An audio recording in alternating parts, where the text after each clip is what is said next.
السلام علیکم۔ ایم آئی اردو اسٹوری میں خوش آمدید۔ پیارے دوستو، کسی ملک کا ایک شہزادہ تھا، بڑا خوبصورت، کئی بہنوں کا بھائی، ماں باپ کی آنکھوں کا تارا۔ ایک رات کو اس نے خواب میں دیکھا کہ کوئی چندے آفتاب، چندے مہتاب، سوئی سی ناک، ہرن جیسی آنکھیں، گال جیسے گلاب کے پھول، ایک میدان میں اکیلی کھڑی رو رہی ہے۔ شہزادے کو دیکھ کر کہتی ہے، خدا کے لیے مجھے بچاؤ، نہیں تو ڈاکو مجھے مار ڈالیں گے۔ شہزادے کو اس کی بھولی بھالی صورت پر دیا آ گئی اور پوچھتا ہے، لڑکی تو کون ہے؟ لڑکی جواب دیتی ہے، میں بغداد کے لال سوداگر کے قبضے میں ہوں، وہ بہت ہی لالچ خور ہے اور ظالم بھی ہے، خدا کے لیے جلدی کرو، اور گھبرا کر ادھر ادھر دیکھنے لگتی ہے۔ اتنے میں شہزادے کی آنکھ کھل جاتی ہے۔ شہزادے نے بڑی مشکلوں سے تڑپ تڑپ کر رات کاٹی۔ صبح ہوتے ہی باپ کے پاس گیا اور کہنے لگا، ابا جان، اگر آپ میری زندگی چاہتے ہیں تو خوشی سے مجھے سفر کی اجازت دے دیں۔ بادشاہ نے اپنے بیٹے کی صورت دیکھی تو منہ پر ہوائیاں اڑ رہی تھیں، رنگ زرد ہو رہا تھا، بے چین ہو گیا تھا۔ بہت پوچھا کہ کیا بات ہے، ہزار سمجھایا مگر شہزادہ اپنی ضد پر اڑا رہا۔ جب کوئی نصیحت کار نہ آئی تو نہ چاہ کر اجازت دینی پڑی، اور شہزادہ اسی وقت سفر کا سامان لے کر اشرفیاں اور جوہرات سے خروجے بھر کر سب کو روتا ہوا چھوڑ کر روانہ ہو گیا۔ چلتے چلتے تھوڑے دن میں جنگل بیابان طے کرتا ہوا بغداد جا پہنچا۔ لال سوداگر شہر میں مشہور تھا۔ اس کے مکان پر جا کر لونڈیوں کو دیکھا۔ سوداگر نے بھولا بھالا خریدار پا کر پہلے تو دوسری لونڈیاں دکھائی۔ جب ان میں سے شہزادے نے کسی کو پسند نہ کیا تو آخر میں وہی لڑکی آئی۔ شہزادہ پہلی ہی نظر میں پہچان گیا اور پوچھا کہ اس کی قیمت کیا ہے؟ سوداگر بولا، اس کا مول جوہر کا تول ہے، ترازو، اس کے ایک پلڑے میں اس کو بٹھاؤ اور دوسرے میں سونا موتی ہیرے لاد رکھو، پھر اس کا سودا ہوگا۔ شہزادہ تو اس کے لیے بے چین تھا، فوراً خروچیں الٹ دی۔ جتنا سونا چاندی ہیرے موتی اس کے پاس تھے لڑکی کے برابر تول دیا۔ لڑکی کو گھوڑے پر بٹھا کر سرائے میں آیا اور ایک اچھا پردے دار مکان لے کر رہنے لگا۔ گوہر اس کا نام رکھا۔ 2-4 دن میں جب سفر کی تھکن اتری تو قاضی جی کو بلا کر اس لڑکی نے شادی کر لی۔ دن عید، رات شب برات تھی۔ بڑے عیش و آرام سے وقت گزرتا چلا گیا۔ یہاں کوئی آمدنی تو نہ تھی، خرچ ہی خرچ تھا۔ چند روز میں جو کچھ بچا کچا روپیہ پاس تھا اڑ گیا۔ شہزادہ اداس رہنے لگا۔ اب کیا ہوگا؟ نہ گھر جا سکتا ہے، نہ پردیس میں رہنے کا کوئی سہارا، کرے تو کیا کرے؟ ایک دن اسی سوچ میں چپ گردن جھکائے بیٹھا تھا کہ گوہر نے پوچھا، میں دیکھ رہی ہوں کہ تم کچھ پریشان لگ رہے ہو۔ شہزادہ، ہاں گوہر، پریشان نہ ہوں تو کیا کروں؟ پیسہ پاس نہیں رہا، وطن تک پہنچا بھی نہیں جا سکتا۔ گوہر، بس روپیے کی کمی کی وجہ سے فکر مند ہوں۔ آج ہی بازار جاؤ، ریشم کی لچھیاں، ملائم تار اور تھوڑی سے چھوٹے موتی لے آؤ۔ خدا کی مہربانی سے مجھے ایک ایسا ہنر آتا ہے کہ سینکڑوں روپے پیدا کر دوں گی۔ شہزادہ اسی وقت بازار گیا اور گوہر نے جو جو چیزیں کہی تھی خرید کر لے آیا۔ دوسرے دن گوہر نے 2 گلدستے بنا کر شہزادے کو دے دیے اور کہا، بازار جا کر انہیں بیچ لاؤ، لیکن 10-10 روپے سے کم نہ بیچنا۔ شہزادہ گلدستوں کو لے کر چوک میں گیا۔ ہر شخص اس کا گاہک تھا۔ ذرا سی دیر میں ہاتھوں ہاتھ بک گئے اور منہ مانگے دام ملے۔ اب یہ دستور ہو گیا کہ صبح سے شام تک گوہر کبھی 2 کبھی 3 گلدستے تیار کر لیتی اور شہزادہ دام کے دام انہیں بیچ لاتا۔ بڑی بے فکری اور فراغت سے بسر ہونے لگا۔ یوں تو ان گلدستوں کے خریدار شہر کے چھوٹے بڑے سب ہی تھے، جو دیکھتا لوٹ جاتا، مگر ایک سوداگر بچہ سب سے زیادہ قدردان تھا۔ ایک گلدستہ بلا ناگاہ وہ خریدتا اور گھنٹوں اس کی بناوٹ دیکھتا رہتا۔ اس سوداگر بچے کے پاس بہت دولت تھی۔ باپ اسے چھوٹا سا چھوڑ کر مر گیا تھا۔ ایک بڑھیا ماں کے سوا کوئی نہ تھا، اور نہ کوئی بھائی تھا اور نہ کوئی بہن۔ ماں اسے روز نیا گلدستہ لاتی دیکھتی، اور یہ بھی دیکھتی کہ یہ دن رات گلدستے ہی کے شغل میں رہتا ہے۔ ایک دن بڑھیا نے پوچھا، بیٹا کیسے گلدستے ہیں جنہیں تم ہر وقت دیکھتے رہتے ہو؟ سوداگر بچے نے کہا، اماں میں یہ سوچتا ہوں کہ جس نے ایسے خوبصورت گلدستے بنائے ہوں گے وہ خود کتنے خوبصورت ہوگی۔ ماں میاں ہوش میں آؤ، کچھ دل جل گیا ہے، آگ لگاؤ ان گلدستوں کو۔ بیٹا آپ جو چاہیں کہیں، میں تو ان گلدستوں میں پھنس گیا ہوں۔ جب تک گلدستے بنانے والی سے شادی نہ کروں گا چین نہیں آئے گا۔ ماں، ارے نادان، کیوں اپنی جان کا دشمن ہوا ہے؟ اول تو کون جانتا ہے کہ گلدستے بنانے والا مرد ہے یا عورت؟ پھر عورت ہے تو بڑھیا ہے یا جوان؟ بڑھیا جتنا ہی سمجھاتی تھی بیٹا اتنا ہی ضد کرتا تھا۔ آخر مجبور ہو کر اس نے کہا، اچھا اگر تو نے یہی ٹھان لی ہے کہ اور تیرے نصیب میں یہی لکھا ہے تو کل میں بھی تیرے ساتھ بازار جاؤں گی۔ گلدستے والے کو مجھے دور سے دکھا دینا، میں معلوم تو کروں کہ وہ کون ہے اور یہ گلدستے کس کے ہاتھ کے بنے ہوئے ہیں۔ چنانچہ ماں بیٹا دونوں شام کو بازار چلے گئے۔ شہزادہ گلدستے لے کر آیا۔ سوداگر بچے نے ایک گلدستہ خرید لیا، اور جب شہزادہ گھر جانے لگا تو بڑھیا اس کے پیچھے پیچھے ہو لی۔ شہزادہ اپنے مکان کے اندر گیا، بڑھیا بھی ہانپتی کانپتی جا پہنچی۔ مغرب کا وقت تھا، لڑکی شہزادے کا انتظار کر رہی تھی۔ بڑھیا گڑگڑا کر کہنے لگی، بیٹی واری جاؤں، کچھ حرج نہ ہو تو ذرا نماز پڑھ لوں۔ نگوڑا گھر اتنا دور ہے کہ کیا بتاؤں، اور نماز کا وقت نکلا جاتا ہے۔ لڑکی نے جلدی سے لوٹا پانی کا بھر دیا، جائے نماز بچھا دی اور بولی، بڑی بھی خدا کی نماز کو کون منع کر سکتا ہے، شوق سے پڑھو۔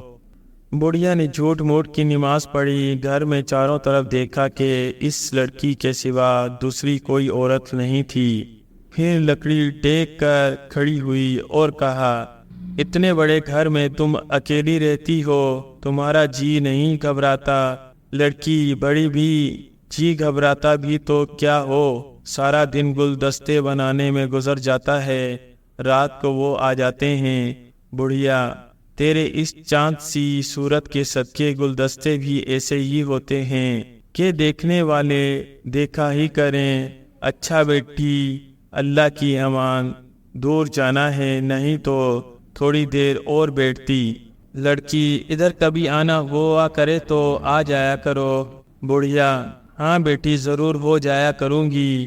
یہ کہتی ہوئی بڑھیا روانہ ہوئی اور گھر جا کر اپنے بیٹے سے کہنے لگی، بیٹا میں تو پھر یہی کہتی ہوں کہ اس خیال کو چھوڑ دے، خدا کا دیا مال دولت عزت آبرو سب کچھ ہے، اچھے سے اچھی پرستان کی پری حور کا ٹکڑا دلہن مل جائے گی، دوسرے وہ میاں والی ہے۔ یوں بھی پرائی عورت کا خیال کرنا اچھا نہیں، نہ جانے کیا مصیبت آئے۔ مگر سوداگر بچہ نہ مانا۔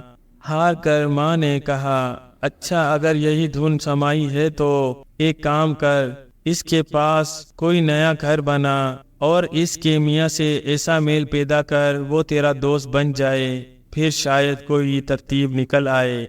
سوداگر بچے نے اسی دم راج مزدوروں کو بلا کر مکان بنوانا شروع کر دیا۔ روپے میں بڑی طاقت ہے، مہینے بھر کے اندر شاندار مکان بن کر تیار ہو گیا۔ پڑوس کی بات تھی، شہزادے سے بھی خوب دوستی ہو گئی۔ ایک دن سوداگر بچے نے شہزادے سے کہا، بھائی مجھے ارمان ہے کہ تمہاری دعوت کروں، ہم دونوں مل کر ساتھ کھانا کھائیں۔ شہزادہ سیدھا سادہ سا آدمی تھا، اس نے دعوت منظور کر لی۔ بڑھیا نے کھانے میں بے ہوشی کی کوئی چیز ملا دی۔ شہزادے نے ابھی 2-4 لقمے لیے ہی تھے کہ بے ہوش ہو کر گر پڑا۔ بڑھیا تو طاق میں ہی تھی۔ اس نے جلدی سے شہزادے کی انگلی سے انگوٹھی اتار کر ایک لونڈی کو گوہر کے پاس بھیجا کہ انگوٹھی کی نشانی دکھا کر کہنا کہ تمہارے میاں نے تمہیں بلایا ہے۔ گوہر کو ان فریبیوں کی کیا خبر، وہ فوراً لونڈی کے ساتھ چلی آئی۔ ایک اچھے سجے سجائے کمرے میں اسے بٹھایا، خوب خاطر مدارات ہوئی۔ اتنے میں سوداگر بچہ آیا اور بولا، تم جانتی ہو کہ میں اس شہر کے سب سے بڑے سوداگر کا بیٹا ہوں۔ دربار سرکار تک میری رسائی ہے۔ میں تم سے شادی کرنا چاہتا ہوں۔ میں نے تمہاری خاطر یہ محل بنوایا ہے۔ خوشی سے میرے ساتھ شادی کرنے پر راضی ہو گئی تو خوشی سے کروں گا، اور زبردستی سے راضی ہوئی تو زبردستی سے کروں گا۔ اب تم میری قید میں ہو۔ گوہر کی پاؤں تلے سے زمین نکل گئی کہ یہ کیا معاملہ ہے، بیٹھے بٹھائے کیسی مصیبت آ گئی۔ مارے غصے کے چہرے سرخ ہو گیا۔ کوسی پیٹی برا بھلا کہنے لگی، اور کیا کر سکتی تھی، عورت کا کوئی حمایتی نہیں۔ اپنی بے کسی پر دل بھر آیا، رونے لگی۔ سوداگر بچے نے دل میں سوچا کہ اس وقت زیادہ تنگ کرنا اچھا نہیں۔ چاہتی کہاں ہے، 2-4 روز میں آپ براہ راست پر آ جائے گی۔ وہ سامنے سے ٹل گیا۔ ادھر شہزادے کو جو ہی ہوش آیا تو طبیعت نڈھال تھی، سیدھا گھر پہنچا۔ گوہر کا پتہ نہ تھا۔ چاروں طرف دیکھا، آوازیں دی، وہ ہوتی تو بولتی۔ اجنبی بستی، نہ کوئی یار نہ مددگار، بے اوسان ہو کر دیوانوں کی طرح باہر نکل گیا۔ جو ملتا اس سے پوچھتا کہ تم نے میری گوہر کو دیکھا ہے۔ گلیوں میں گوہر گوہر پکارتا پھرتا، یہاں تک کہ لوگ اسے دل جلا پاگل سمجھنے لگے۔ لڑکے پتھر مارتے، سوداگر بچے کے نوکر جا کر ہنسی اڑاتے، اور جب وہ ادھر آتا دھکے دے کر دور نکال آتے۔ خدا کا کرنا ایسا ہوا کہ ایک دن بادشاہ کے عطر ساز کی سواری جا رہی تھی۔ شہزادے کو جو اس نے ہائے گوہر کہتے سنا تو لوگوں سے پوچھا، یہ کون ہے اور کیا چاہتا ہے؟ لوگوں نے کہا، کوئی دیوانہ ہے، مدت سے اس کو یہی رٹ لگی ہوئی ہے۔ عطر ساز کو کچھ خیال آیا، شہزادے کو بلایا اور اس سے پوچھا، میاں تم کو کیا ہوا ہے؟ ہائے گوہر کیوں کہتے پھرتے ہو؟ کیا تمہارا کوئی موتی جاتا رہا ہے؟ شہزادے نے آنکھوں میں آنسو بھر کر اول سے آخر تک اپنا سارا قصہ سنا دیا۔ عطر ساز بڑا نیک دل انسان تھا۔ شہزادے کو دلاسا دے کر اپنے گھر لے گیا۔ طرح طرح کے عطر کی شیشیاں اس کے صندوقچے میں سجائی اور شہزادے سے کہا، صاحبزادے یہ صندوقچہ لو اور بھیس بدل کر سوداگر بچے کے مکان پر آواز لگاؤ، اللہ چاہے تو تمہاری گوہر مل جائے گی۔ اگلے روز شہزادہ ایسے ہی وقت کہ سوداگر بچہ کہیں باہر گیا ہوا تھا، عطر والوں کی واضح بنا صندوقچہ بغل میں لے تیل پھیل مسیح کی آواز لگاتا ہوا سوداگر بچے کی دیوڑی پر پہنچ گیا۔ گوہر نے اپنے شہزادے کی آواز پہچان کر لونڈیوں سے کہا، ارے اس عطر والے سے پوچھو، سہاگ رات کا عطر بھی ہوتا ہے کیا؟ لونڈی دوڑتی ہوئی گئی۔ شہزادے نے صندوق کا حوالے کر دیا، اس میں سارے عطر ہیں، پسند کا سودا ہے، جو دل کو بھائے لے لیں۔ گوہر کو عطر کیا لینی تھی، ایک پرچہ لکھ کر صندوقچے میں رکھ دیا کہ رات کے 12 بجے ایک تیز رفتار گھوڑا لے کر مکان کے پچھواڑے آ جانا، میں انتظار کروں گی۔ اور لونڈی سے بولی، اس میں میرے مطلب کا کوئی عطر نہیں ہے، الٹا دے یا جب آدھی رات ادھر جب آدھی رات ادھر ہوئی۔ شہزادہ گھوڑا لے کر آیا اور گھوڑا کھڑا کر کے ایک درخت کی اوٹ میں بیٹھ گیا۔ کئی دن کا جاگا ہوا تھا، نیند آ گئی۔ گور اپنے وقت پر آئی اور گھوڑے پر سوار ہو کر شہزادے کا انتظار کرنے لگی۔ اتفاق سے اس محلے میں کچھ چور چوری کرنے آئے ہوئے تھے۔ ایک چور کی جو نظر پڑی کہ سامان سے لدا ہوا ایک گھوڑا کھڑا ہے اور اس پر ایک عورت چادر میں لپٹی ہوئی بیٹھی ہے۔ وہ گور کے پیچھے بیٹھ کر گھوڑے کو لے اڑا۔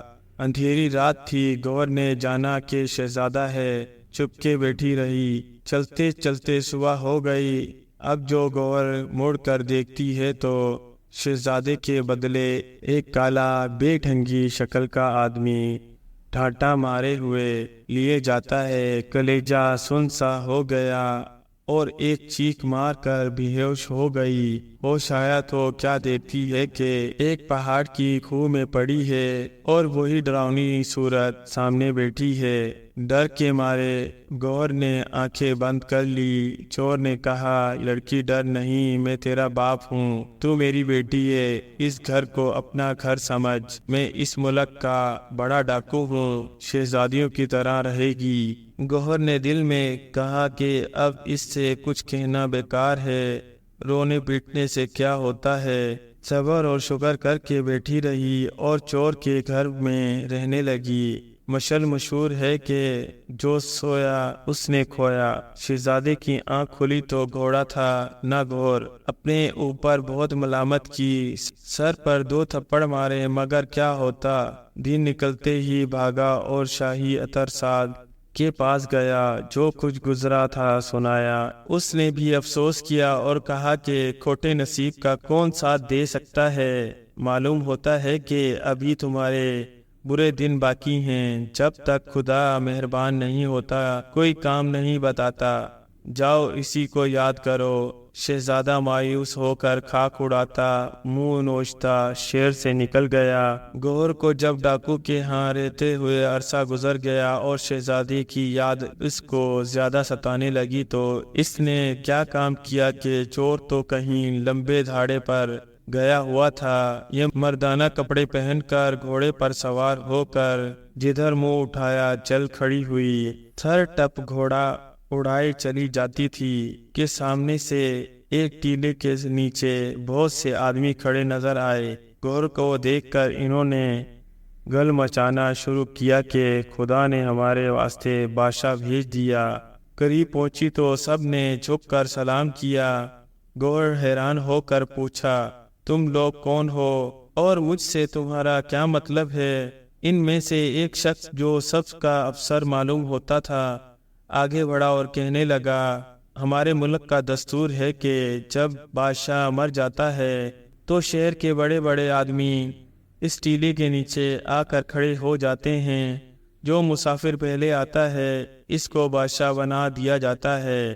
2 دن ہوئے کہ ہمارا بادشاہ مر گیا ہے، ہم نئے بادشاہ کے انتظار میں قاعدے کے مطابق یہاں جمع ہیں۔ سب سے پہلے آپ کو دیکھا ہے، اس لیے آج سے آپ ہماری بادشاہ ہیں، چلیے تخت پر تشریف رکھیے۔ گور بولی، میں تو عورت ذات ہوں۔ بوڑھے افسر نے جو وزیر تھا جواب دیا، کوئی بات نہیں، پہلے بھی یہاں کئی عورتیں بادشاہت کر چکی ہیں، آپ نقاب ڈال کر سلطنت کا کام کریں۔ گور کو بے مانگے خدا نے بادشاہت دے دی۔ بادشاہ ہوتے ہی گور نے پہلا کام یہ کیا کہ تصویریں بنا کر شہر کے چاروں دروازوں پر لگوا دی اور پہرے دار بٹھا دیے کہ جو مسافر ان تصویروں کو دیکھ کر کچھ کہے اسے میرے پاس حاضر کرو۔ خدا کی شان کے وہی سوداگر بچہ نئی بادشاہ کے تخت پر بیٹھنے کی خبر سن کر اپنا مال احباب بیچنے آیا۔ دروازے پر جو گوہر کی تصویر دیکھی تو آپے سے باہر ہو کر کہنے لگا، تو نے مجھے دغا تو دی ہے، میرا نام نہیں جو تیرا کھوج نہ نکالوں۔ چوکیدار نے سن کر جھٹ پکڑ لیا اور گوہر کو اطلاع دے دی۔ گوہر نے حکم دیا کہ اسے ایک مکان میں بند کر کے پہرے لگا دو۔ 5-7 دن بھی نہیں گزرے تھے کہ ڈاکو صاحب بھی بھلے مانسوں کے سے کپڑے پہنے کسی ٹو میں آئے۔ تصویر پر نظر پڑتے ہی چونک کر بولے، شیطان کی خالہ کہاں جاتی ہے؟ تو نے بیٹی بن کر دھوکہ دیا ہے۔ جب تک تیری بوٹیاں چیل کووں کو نہ کھلا دوں، دائیں ہاتھ سے کھانا حرام ہے۔ یہ خبر بھی گور کو دی گئی اور اس نے ڈاکو کو بھی ایک مکان میں قید کرا دیا۔ شہزادہ جو بغداد سے نکلا تھا وہ بھی اتفاق سے ادھر آ نکلا۔ تصویر پر نگاہ پڑنی تھی کہ پاؤں لڑکھڑا گئے، آنکھوں کے نیچے اندھیرا آ گیا اور گوہر گوہر او گوہر کہتے کہتے گر پڑا۔ گوہر کو خبر ہوئی اور شہزادے کو بھی ایک کمرے میں جگہ مل گئی۔ دوسرے روز گوہر نے دربار عام کیا اور ڈھنڈورا پٹوا دیا۔ 5 برس کے بچے سے 100 برس کے بوڑھے تک حاضر ہو۔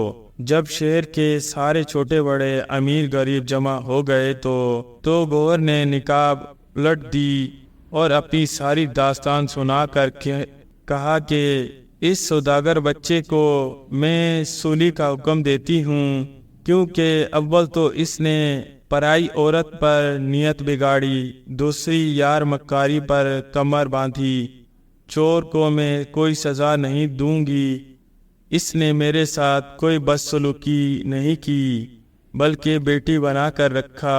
یہ اگر چوری سے توبہ کر لے تو میرے ملک میں امیروں کی طرح رہ سکتا ہے۔ اور تیسرے صاحب میرے آقا ہیں، میرے شوہر اور اپنے ملک کے شہزادے ہیں۔ اب میں چاہتی ہوں کہ آپ لوگ انہیں تخت پر بٹھائیں اور مجھے بادشاہ بیگم سمجھیں۔ مجھے امید ہے کہ آپ سب صاحبان میری رائے سے اتفاق کریں گے۔ گوہر کی یہ بات سن کر ساری رعایا نے اپنے نقاب پوش بادشاہ کی عقل کی بہت تعریف کی۔ سوداگر بچے کو سولی پر چڑھا دیا گیا۔ چور نے چوری سے توبہ کر لی اور شہزادہ تاج پہن کر تخت پر بیٹھ گیا۔ نوبت نگارے خوشی کے شادیانے بجنے لگے۔ جیسے ان کے دن پھرے یوں ہی خدا سب کے دن پھیر دے۔